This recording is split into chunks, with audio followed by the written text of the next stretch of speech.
Assalamualaikum warahmatullahi wabarakatuh. Halo teman-teman, selamat datang di Wise Film. Kali ini kita akan membahas sebuah film dengan judul Everyone is There. Sebuah film rilisan baru-baru ini, yakni 2020. Film ini menceritakan tentang seorang gadis yang bernama Soo-yeon yang ingin mengakhiri hidupnya karena sering dibully di sekolah. Tetapi ada sesuatu hal yang tidak terduga terjadi, yang mana ternyata Soo-yeon memiliki saudara kembar yang memiliki suatu kepribadian yang sangat berbeda dengan dirinya. Dia pun menghukum semua orang yang pernah membulinya di sekolah. Sebelum kita masuk ke dalam pembahasan filmnya, saya ingatkan bagi saudara-saudara muslim untuk melaksanakan sholat, karena kita tidak tahu kapan ajal itu datang.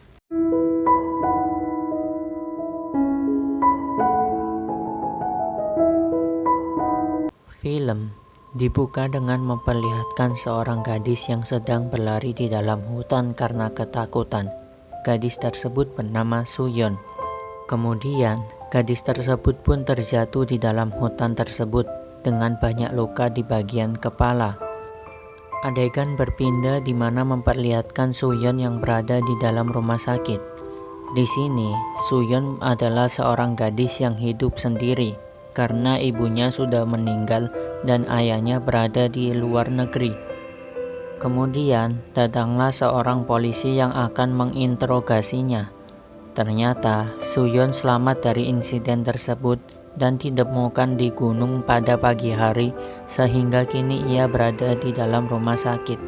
Karena Soo-yeon baru saja sadar, ia pun shock dan trauma atas kejadian tadi malam. Di sini, kepala sekolah pun merayu guru yang bernama Lee agar menutupi kasus tersebut, karena mereka takut nama sekolahan menjadi buruk akibat kasus pembulian tersebut. Kemudian, Soo-yeon yang putus asa pun mencoba untuk bunuh diri dengan melilitkan kabel infus di lehernya. Tetapi, sesaat kemudian datanglah seorang guru konsultan atau yang biasa disebut guru BK yang bernama Kang Il-yong yang membatalkan aksi bunuh dirinya. Guru tersebut datang untuk menyelesaikan kasus pembulian yang dialami oleh Soo-yeon. Ketika Soo-yeon sedang berkemas untuk pulang dari rumah sakit, tiba-tiba datanglah gadis yang membulinya di sekolah. Di sini ia datang dan memberikan seragam sekolah untuk Soo-yeon. Adegan berpindah di mana Soo-yeon melihat saudara kembarnya yang sedang lewat di hadapannya. Sehingga kini mereka bertiga pun bertemu. Gadis tersebut bernama Yoo Jung-yoon. Di sini diperlihatkan Soo-yeon ketika masih kecil. Karena orang tuanya bercerai, Soo-yeon pun harus tinggal bersama ayahnya karena sang ibu kesulitan merawat mereka berdua. Kemudian, Kang Il-yong pun mengikuti Yoo Jung-yoon di supermarket. Di situ, Yoo Jung-yoon ketahuan mencuri sesuatu di supermarket.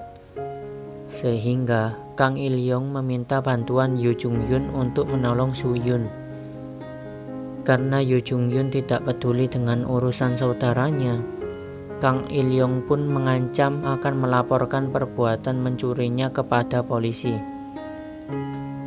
Kini mereka bertiga pun sudah berada di rumah Soo-yeon.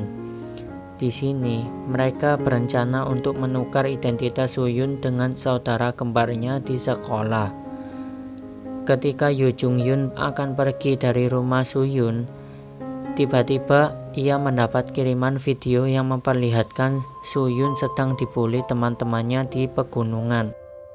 Ia pun langsung berubah pikiran dan akan datang ke sekolah untuk menemui orang yang membuli saudaranya. Saat hari pertama masuk ke sekolah, semua siswa-siswa pun melihatnya karena ia berpenampilan tidak seperti biasanya. Kemudian, ketika ia sedang bermain dengan ponselnya, datanglah gadis pembuli bersama teman-temannya. Namun ia tidak tahu bahwa yang dihadapannya bukanlah Soo-yeon tetapi Yoo Jung-yoon. Ketika gadis pembuli ingin memukul, Yoo Jung-yoon langsung mendorongnya sehingga kini ia terjatuh. Dan saat itu juga, ia membalaskan dendam Soo-yeon dengan merekam gadis yang sudah tidak berdaya tersebut. Namun tiba-tiba ibu guru datang dan membawa mereka berdua ke kantor sekolah. Sang guru pun menegur Suyun, tetapi ia pun membongkar kejadian di pegunungan di mana saat itu Suyun dipukuli oleh dirinya. Ia yang jelas-jelas bersalah pun memilih untuk meninggalkan ruangan tersebut. Si guru yang akan menghukum Suyun pun kini berbalik diancam oleh Yu Jungyun karena guru ini berusaha menutup-nutupi kejadian tersebut. Kemudian Yu Jungyun berkata, bila kasus seperti ini tidak diselesaikan, maka kasus pembulian di sekolah pun akan semakin banyak. Sedangkan setiap manusia berhak untuk hidup bahagia. Ketika pulang sekolah, Yu Jungyun pun berpapasan dengan si gadis pembuli dan teman-temannya, sehingga ia pun langsung menakuti dan mengejek geng pembuli tersebut. Karena hari ini adalah hari ulang tahun mereka berdua, Yu Jungyun pun memberikan hadiah pada saudaranya. Kemudian mereka berdua pun merayakan dengan sebuah kue ulang tahun. Di pagi harinya, Suyun ingin memberanikan diri untuk datang ke sekolahnya sendiri. Ketika sampai di sekolah, ada salah satu wali murid yang kecewa karena Suyun kembali bersekolah, sehingga ia mengadu kepada kepala sekolah. Di sini terlihat para guru dan kepala sekolah menutup-nutupi kasus tersebut.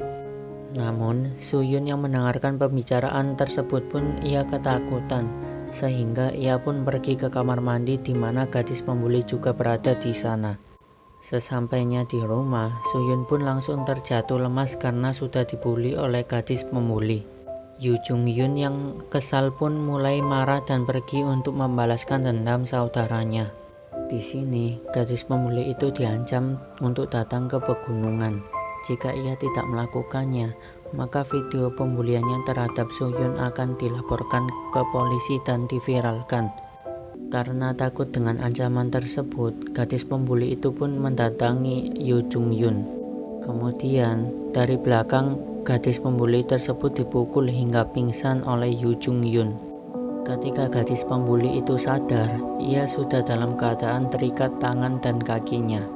Ketika gadis pembuli itu diberikan kesempatan untuk kabur, ia pun tersandung dan jatuh seperti kejadian yang dialami Suyun.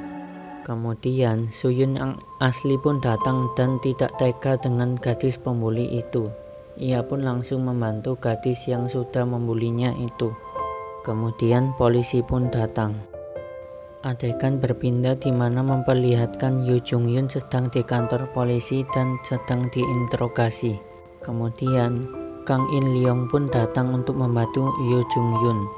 Namun sesaat kemudian, polisi itu mulai menyadari bahwa semua yang sudah terjadi adalah imajinasi Suyun, yaitu ketika ia membalas dendam pada gadis pembuli itu, tidak ada seorang pun, ia hanya sendirian, dan dialah yang berperan menjadi Yu Jungyun dan Suyun, dan dia sendiri yang menelpon polisi. Dan ia yang menjadi guru konseling pada saat di kantor polisi. Semua hal tersebut adalah fantasi Suyun, karena Suyun yang sebenarnya memilih untuk pindah sekolah ke luar negeri dan memulai hidup barunya. Kemudian kita diperlihatkan Suyun yang bersiap untuk pergi ke luar negeri. Namun di sini ia ditemani oleh Kang Il Yong, guru konseling yang selama ini membantunya. Dan ia bermimpi untuk menjadi guru konseling seperti Kang In Leong. Namun, di akhir film kita diperlihatkan bahwa Suyun yang sebenarnya sudah meninggal pagi itu, sebagaimana yang terlihat yakni sepatu milik Suyun. Jadi, yang meninggal adalah Suyun. Semua scene setelah kejadian di hutan hanyalah imajinasi Suyun. Setelah puas berimajinasi, ia pun meninggal dunia dan ditemukan di hutan dalam keadaan meninggal di pagi hari.